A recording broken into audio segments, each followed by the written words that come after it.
Welcome everyone to this next session on building secure smart grids. Dan Corin here with the Smart Grid Observer, and I'm pleased to introduce our speaker for this session, Mr. Dubrawsky, who is Senior Principal Systems Engineer and the Security Engineering Team Lead at Itron. Ido has over 20 years of experience in network and system security and has worked in a wide variety of roles, including previously as Microsoft Chief Security Advisor for the communications sector. His primary focus is on integrating security into all aspects of Itron's AMI and smart grid solutions and to providing thought leadership and direction in Itron's security strategy. As part of the company's security effort, Ido leads a team responsible for the implementation and integration of the Microsoft Security Development Lifecycle into Itron's product software, firmware, and hardware development processes. He currently volunteers and participates in the IEC, NIST, and Zigbee Alliance, and assists in developing security standards for smart grid. So without further ado, I'd like to go ahead and turn things over to Ido Dubrawsky. Thank you, Dan. Good morning, everyone. So I'm going to speak today about the security requirements and the security issues around building a secure smart grids. Now, smart grids have become much more and more widely deployed across the U.S. especially over the past few years with the impetus and the push of money that came through the Recovery Act back in 2009.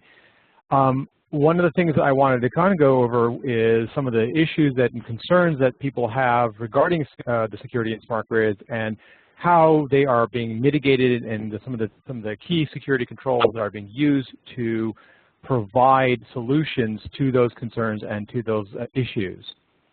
One of the things we need to remember is that smart grids pretty much are a network of networks. You have everything from the workforce network or the enterprise network of the utility, as well as a wider area network that may include some things such as the distribution stations, as well as a regional area network that provides the communication to the meters that are local to residential areas, as well as some of the commercial areas. And finally, the meters themselves provide a tie-in to a new concept that is the home area network. The idea that you can now bring your devices that are automated and that are communicating using specific protocols into line and into communication with a wider network or a wider grid of utilities.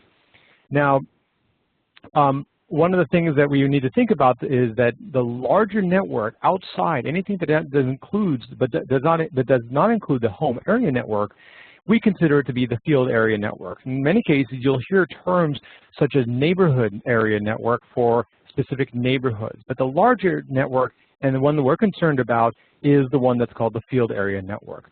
On the one side, on the right, if you think about it, you have the issue where this is your traditional IT enterprise security. You have the same concerns, firewalls, IDS, you have the antivirus, you have a whole slew of systems in the back end. On the next area is the wide area network, is a bit of a different character. This one is not within the scope of this discussion, but it includes certain protocols like SCADA as well as the AMI protocols. The regional and local area network or the neighborhood area networks are the ones that we're concerned about, and specifically we're concerned about the meter that's sitting on the side of a person's house. Oops.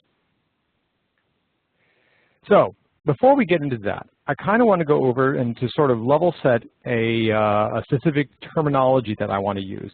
Basically, what's a vulnerability? A vulnerability is a weakness, whether it's hardware, software, it can be process or policy oriented, but most likely it is hardware and software related.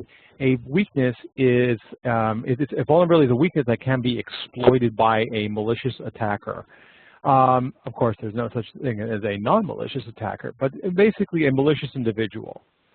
A threat is a potential occurrence with an undesirable outcome. And it's a bit of a different approach to using the term threat. Threat, in this case, is that there's a potential occurrence of an undesirable outcome. Some people always think of threats as the actual actor, but it's in our case, we're going to look at it as a potential occurrence. An attack is the actual attempt to exploit a vulnerability.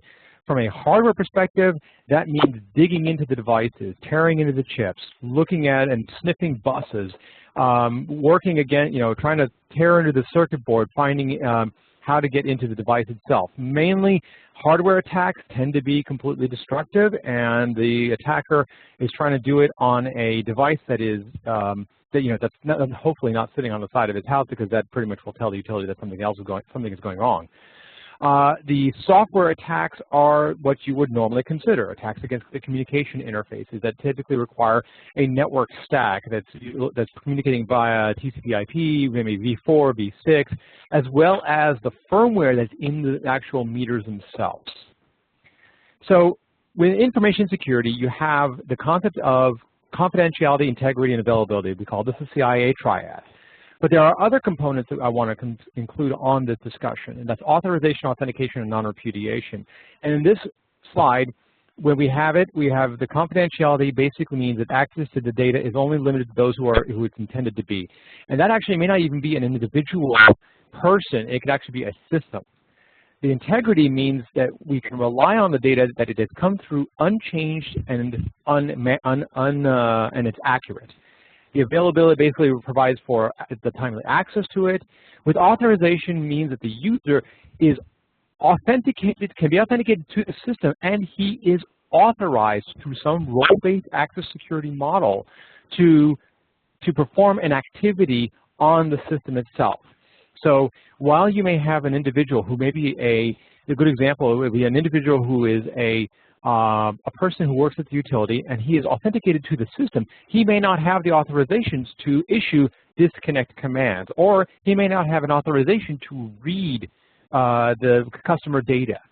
Authentication is basically just somebody being able to provide credentials to the system that means that they are who they are, and that they are able to gain, that they are allowed to gain access to the system.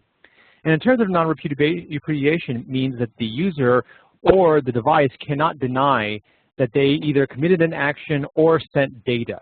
All right, so we use non-repudiation especially when it comes to commands. So let's talk about hacking the smart meter. How do you assess meter security?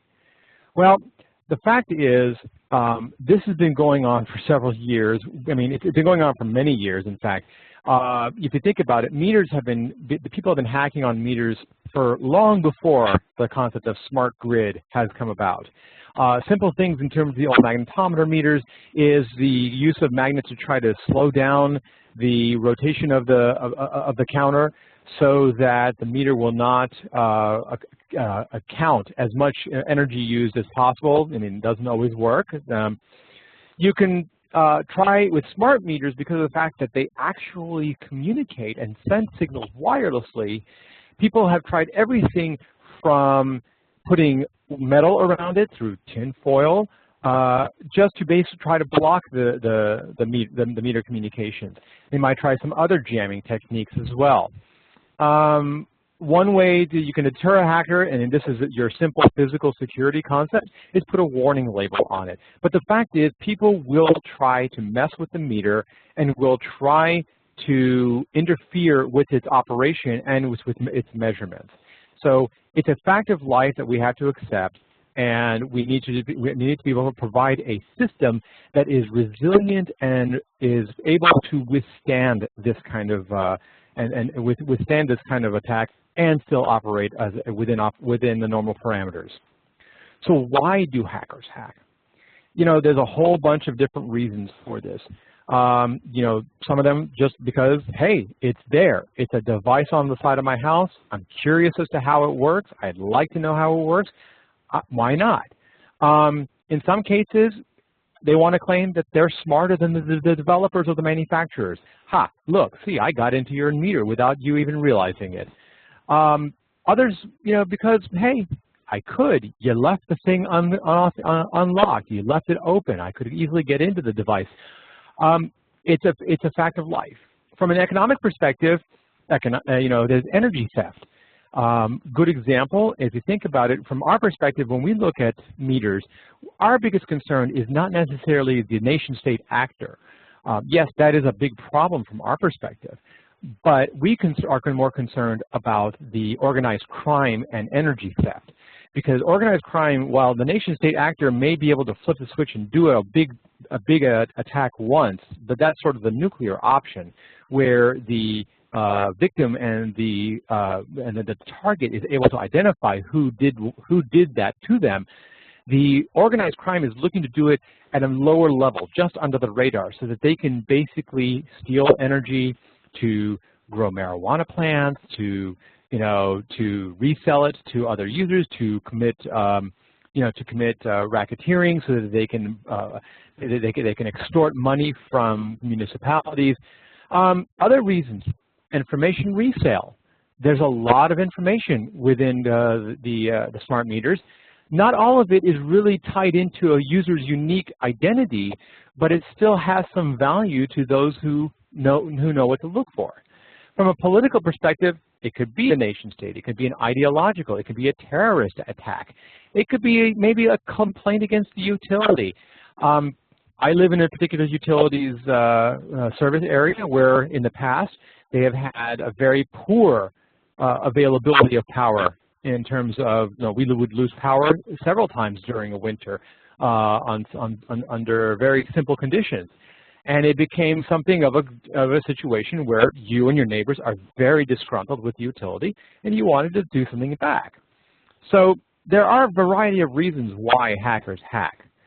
But the question that you also need to ask yourself is, what makes the smart meter so smart, and why is that a difference in the equation that we now have to really worry and concern ourselves with security?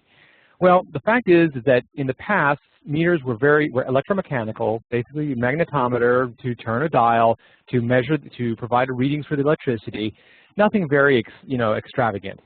But today's smart meters are full of PCB, printed circuit boards, CPU, chips, memory, data. All of that makes a difference. It makes the meter now having the ability to provide some level of control. And in fact, most smart meters today, if not all, have the ability to issue commands for remote disconnect, where instead of the utility having to roll a truck to the house in order to disconnect the customer, all they have to really do is issue the command from a central location, and the power is disconnected. So those are the issues, and that's what makes the smart meter so smart, is those things that you would normally see and normally expect to find in a computer are now being found in smaller components inside of the meter itself. There are hardware and software attacks, as I mentioned before, for a hacker to try to get into a meter. As I said, the hardware attacks, you can attack the chipsets, you can attack the circuit boards, you can try to, get data out of, through the vias, you can try to use the JTAG interface to maybe gain access to the device, you may try to get the log data, or even better is to try to go after the cryptographic keys if they're not protected sufficiently. The cryptographic keys can be something that is very valuable to an attacker who's looking at scaling up their attack to a much broader area. From a software perspective, one of the things you can do, if you can capture the traffic, you can try to reverse engineer the protocols and understand it, and then try to jam it or modify the communications between the meter and the head-end system. You could try brute force password attacks against the meter to gain access to it. You can then, if there's a buffer overflow or a heap overflow or some kind of vulnerability in the code, they could try to inject an exploit and to conduct a remote code execution on the meter itself, and by using that, taking control of the meter and of the dish, possibly if you can then make that into a worm, take control of multiple meters.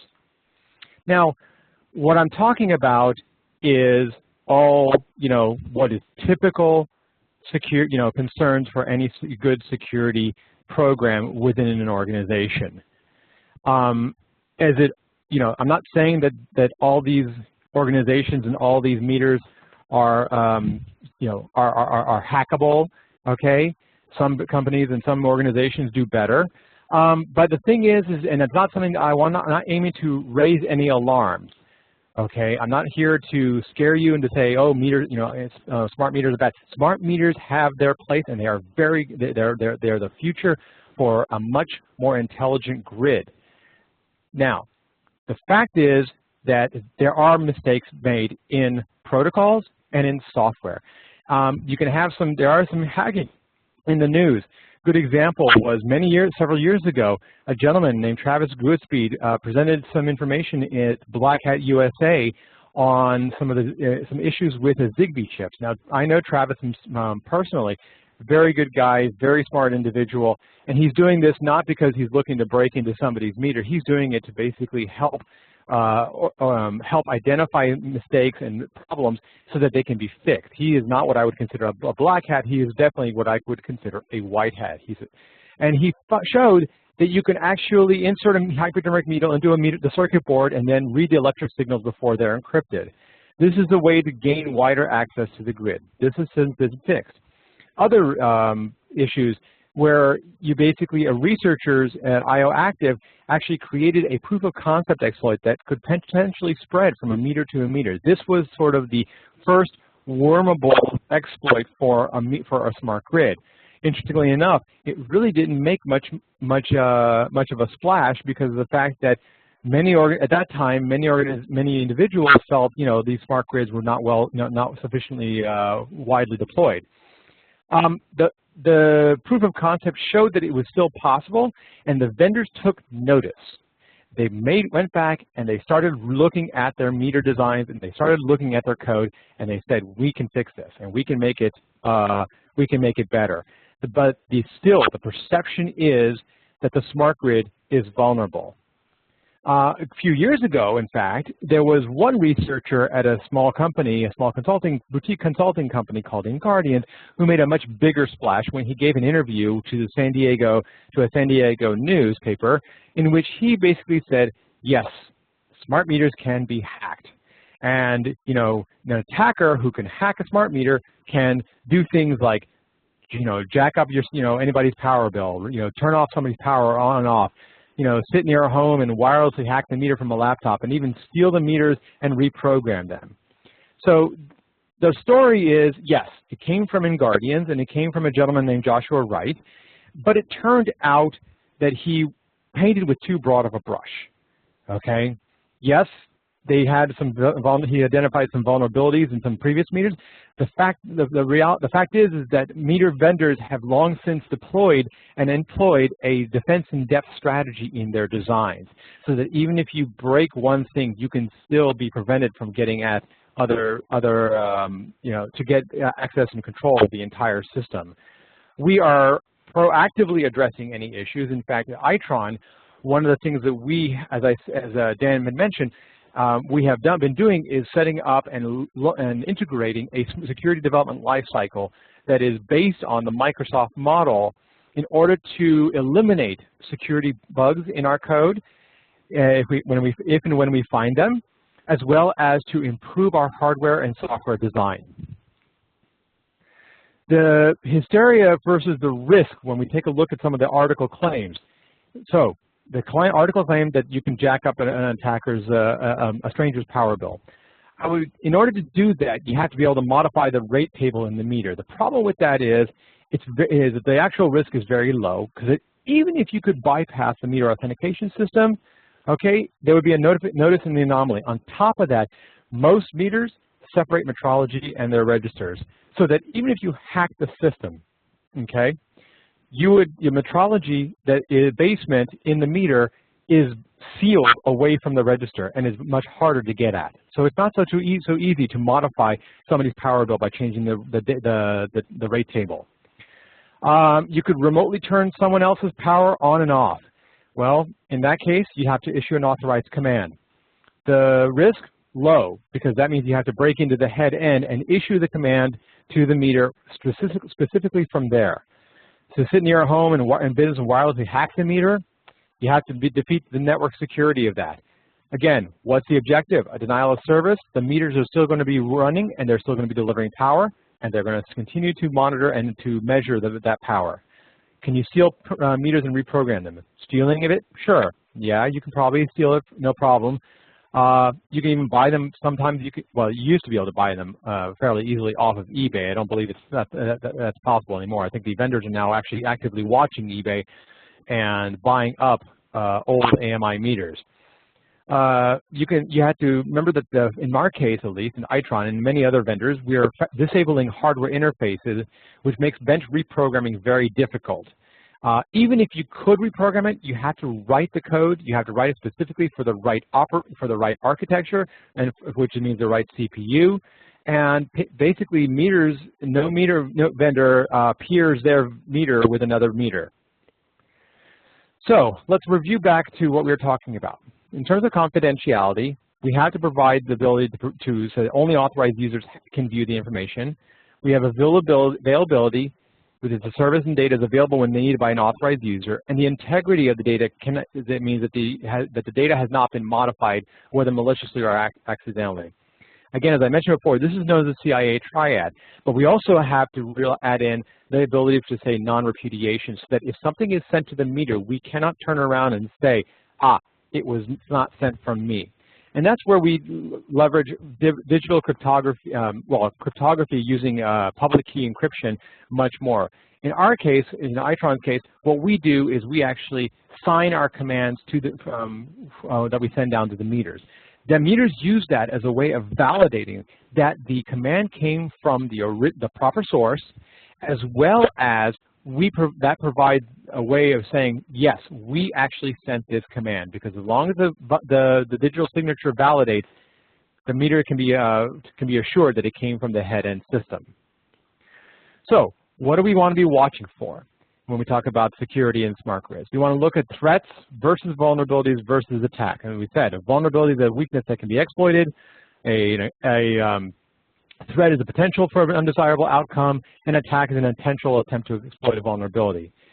We have a lot of control in these systems to provide countermeasures and mitigations to these threats and these potential exploits. We leverage encryption, we have strong key management, vendors use certificates, we have authorization, we have authentication, and we have physical security. When you think about it, one of the things that happens is that people say, well, wait a minute, I have a meter on the side of my house, or I have a guy who's got this meter on the side of his house. He's got nothing better to do for 24/7, 365, other than to try to sit there and bang on that meter. What's to stop him from just taking the meter off the side of his house and trying to hack it that way? Well, first of all, when he takes it off the side of his house, he actually loses power to his house. That's one.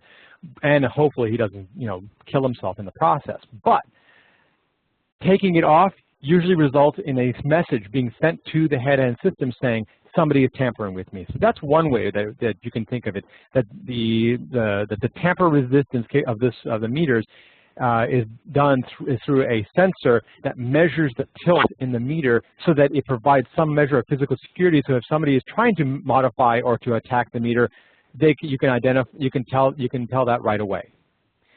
So what are some security controls? Well, as I mentioned before, we have authentication that verifies the individual who's communicating or trying to work on the meter is who they say they are. There's also the authorization, means that not only do we have authentication so that it says who they say they are, but that they are allowed to do an action on the meter. The encryption maintains the privacy of the meter data, as well as in many more modern meters actually protects the firmware from being pulled from the meter and being read from a hardware attack, so that you can't then reverse engineer it and try to find additional vulnerabilities. The digital signatures are a way to authenticate a message, as I pointed out earlier. We use it as a way of validating and ensuring that a command originated from the head-end system, as well as ensuring that the head-end system sent the command from the beginning, and that the command is a valid command. Certificates basically are a credential that contains the public key, and they're embedded in the meters. And then there's a concept of an HMAC, which is a hash method authentication code that is used to provide integrity of the data coming back from the meter, so that when it comes back, it's been hashed. That hash is stored in the message itself. And when the head-end system gets it and sends it on to the meter data management system can look at it, run the hash, compare the two values. If the hash has not been changed, if the hash is the same between what was sent with the message as well as what is computed, then the message integrity has been preserved. It's a way of ensuring that somebody has not been able to modify the message while it's been in transit. So AMI and smart grids are basically a single component within a much larger system. This is a good example of this. This is the NIST smart grid conceptual model from the NISTer 7628. And basically, we are right there, okay? This is the key component in this, but there are so many other components beyond that. So that it provides that the smart meter security has to consider not just this piece over here, but the entire system as a whole. AMI is also a business, and the security has to map to the business drivers. Those drivers are things such as demand pricing, remote connect disconnect, and this is a big driver for many utilities. The idea of demand response, that as demand is going up, either the utility can then send commands back down to the meters to try to, and this is where the home area network comes into play, to try to control or to limit devices that are able to run. Good example in my area, I live in the Washington, D.C. Pepco has a system in which you can opt in, and they will put a transmitter on your air conditioner, so that during the hot summer months, if you opt into the program, they can actually, during peak times, turn off your air conditioner. And you have to agree to this, but you can turn off they can turn off your air conditioner in order to reduce demand, so that they don't have to bring additional systems online, and which is a fairly expensive proposition for them. You also provide for accurate bill reading as well as outage management, and makes it much easier to provide for outage management, because instead of having to be told by somebody calling the utility up and saying, hey, I have a power outage, they can actually now tell from the fact that the meters suddenly go dark, or in many cases what happens is the meters, as the last gasp before the outage, send the last message saying, I'm going out, or I'm shutting off. And this is really one of the things that is going to map to the future of the concept of the smart home, where we are we're providing much more intelligent management of our energy usage, and it is what's going to help for deploying renewable energy resources such as wind and solar much more effectively. The major threats, however, when you think about it, is hackers hack, yes, but what are the major threats to an AMI system? And the major threats from a little bit lower level perspective is disgruntled employees typically are the first ones, all right? Because they already have access to the system, they already have some credentials, they already have knowledge of the system, and they may have some beef against their employer. The next one is somebody who's trying to hijack or spoof a highly trusted asset. That's one of the that's another major threat. Or creating a denial of service to a large meter population. Now, while that in itself may not be a major threat from let's say from a NERC perspective, or from a safety perspective, it is an issue because it means that the utility is not able to read the data, is not able to provide the proper response for peak usage. Down the road there are bigger implications for problems for this. Creating a denial of service at the head end. Again, the head end is the key system that ties the utility to the field area network.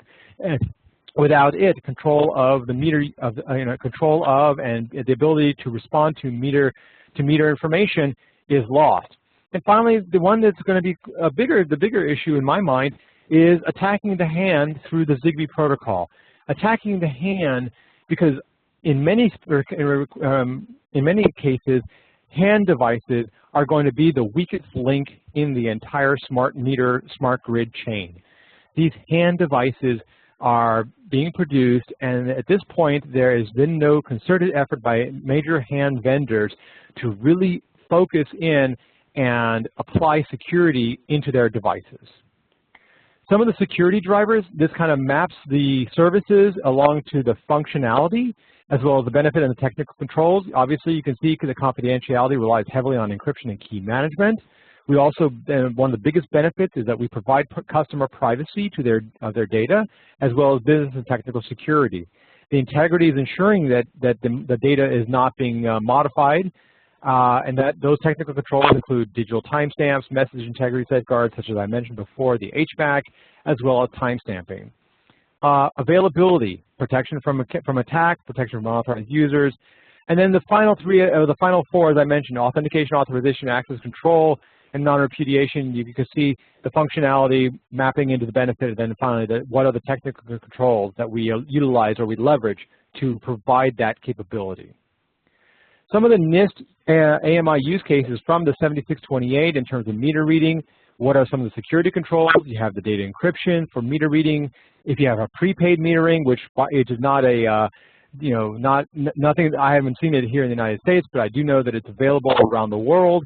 Data encryption also provides for the integrity of the meter data as well as confidential customer metering data. Revenue protection use case, you have the Tampa alerts, you have the connect and the disconnect. All of these map out, and the next slide also shows some of the others as well, to all provide a big picture and an overall framework for smart grid security.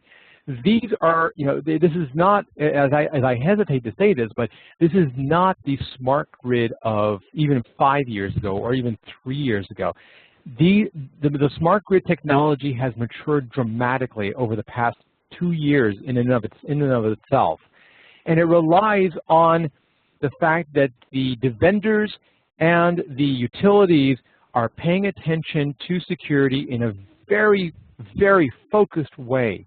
Many times when I talk to utility customers, we always talk about the same thing. What are the security controls for IT systems? What are the top 25 attacks that are going on in systems? Not just smart grid, but in general, because remember, the utility is not just their field network that they're worrying about, they also have to worry about their enterprise network. All of these are topics that are always on the front line when it comes to communications with, when I communicate with utility customers, because they understand AMI and the smart grids are an IT system, and that it has to be dealt with in the same way, if not more carefully, than the enterprise IT. Because on the one hand, it has the benefit of being more, not necessarily simpler, but more difficult to attack. But the fact that it is exposed physically and is relatively available to attackers at all times, and is not behind a firewall and behind physical security controls, that they have to really understand, the vendors really understand that they need to tighten it down and provide good, solid security in their products.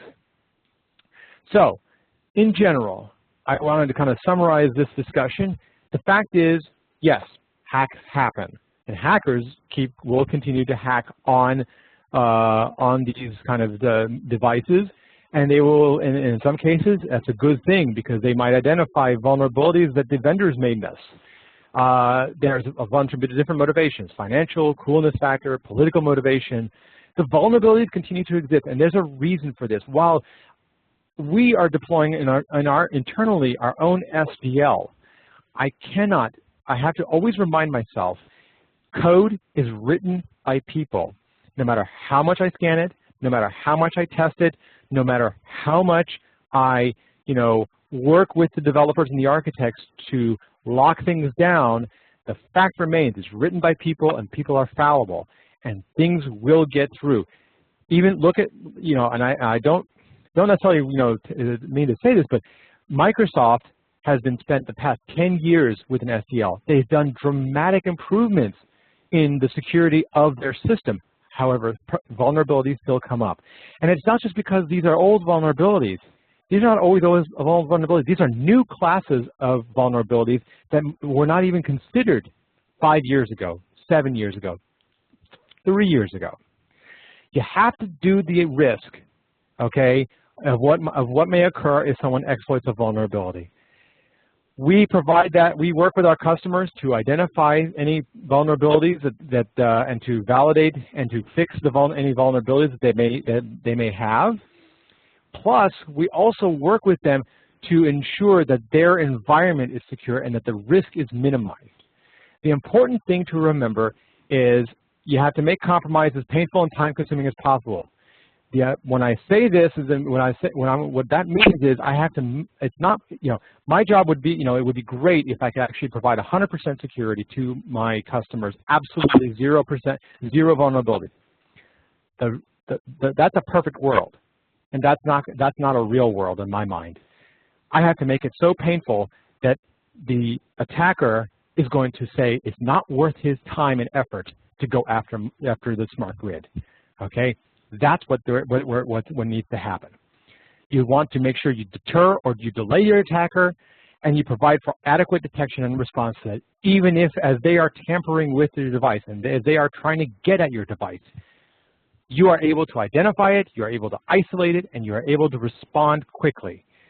That is a real-world solution to security. An absolute 100%. I cannot get. You cannot hack my system. That's the system that's set in concrete, buried 6 feet down under the ground. Security is a process. It is not a product. It is an effort to make sure that when an attacker goes after a system such as a smart grid, it is so painful and it is so onerous to them, and that they are going to expose themselves so easily to detection that will deter them from ever trying to do it. I appreciate your time, and I look forward to your questions. Thanks, Ido. I'd like to invite everyone now to please close this viewer window and adjourn to the Q&A discussion area, where Ido would be happy to take your questions. Thanks.